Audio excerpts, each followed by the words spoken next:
ఒక్క సినిమా చాలు pan India రేంజ్లో ఎలివేషన్ రావడానికి, పొరుగు హీరోలందరూ క్యూ కట్టడానికి. అదే ఒక్క సినిమా చాలు అప్పటిదాకా ఉన్న గుడ్విల్ మొత్తం నీరుగారిపోవడానికి, జీవితం తలకిందులవ్వడానికి, పక్కదారి పట్టడానికి. ఇంతకీ ఇప్పుడు లోకేష్ కనగరాజ్ కెరీర్లో ఏం జరుగుతోంది? లోకేష్ కనగరాజ్ సినిమాలకు స్పెషల్ ఫ్యాన్ ఫాలోయింగ్ ఉంది.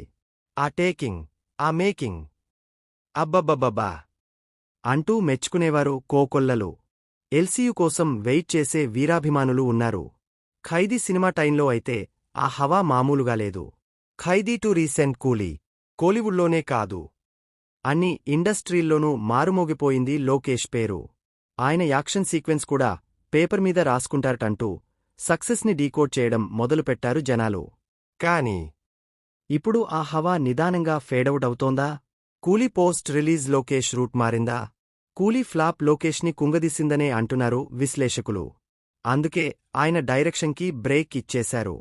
అరుణ్ మాదేశ్వరన్ సినిమాలో యాక్టింగ్ మొదలుపెట్టారు. గ్యాంగ్స్టర్ డ్రామాగా తెరకెక్కుతోంది సినిమా. ఈ సినిమా పూర్తయ్యాకే ఖైదీ 2 స్టార్ట్ చేస్తారనే మాట వినిపిస్తోంది. ఖైదీతో ఒక్కసారిగా లైమ్లైట్లోకి వచ్చిన లోకేష్కి నెక్స్ట్ బ్రేక్ ఇచ్చేది డైరెక్షనా? నటనా? ఇప్పుడు కోలీవుడ్లో ఇదో ఇంట్రెస్టింగ్ చర్చ.